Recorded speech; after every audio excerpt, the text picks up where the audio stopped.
আগুন জ্বলছে, আমি বার হয়েছি, বার হয়ে দেখি এদের দিকে বার হওয়ার কোনো রাস্তা নেই। আমি ওই ধার থেকে দেয়াল ভেঙে বাচ্চা দুটো নিয়ে বার হয়েছি,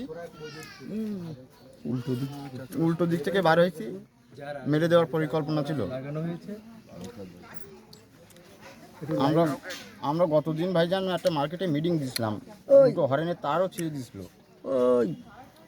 কাউকে সন্দেহ হচ্ছে? ভাইজান কাউকে সন্দেহ, ঠিক আছে, ওটা আলোচনা করুন। মানে ইচ্ছাকৃতভাবে কারো নাম বলার দরকার নেই, যেটা সত্য যে সন্দেহ হয় যে এরা সন্দেহভাজন হিসাবে দিলেন, দিয়ে এরা অভিযোগ ইমিডিয়েট করতে বলুন। আমাদের ভয় আছে, ঠিক আছে।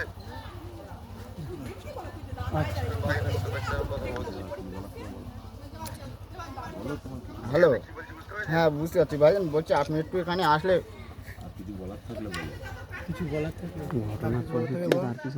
বলছি ভাইজান, এরপরে আমার যে সব মানে ঘেরের ব্যবসা ট্যাবসা শাসক দলের যদি আবার নতুন করে ক্ষতিগ্রস্ত করে বা মেরে দেওয়ার যদি পরিকল্পনা, সবটা লিখে থানাতে জমা করুন সবাইকে দিয়ে, ঠিক আছে। জি ভাইজান, আমরা ওই মেল করে সব অভিযোগ দিয়েছি সব জায়গায়, আর সেই সাথে আমি যাচ্ছি থানায়, প্লাস পুলিশকে ফোন করেছিলাম ভোরের বেলা, ওরা এসছিল, এসে দেখে গেছে, প্লাস আবার একটু আগে ফোন করেছিল, ওরাও মনে হয় ফের আসবে। আমরা আবার থানাতে যাচ্ছি হার্ড কপি জমা দিতে।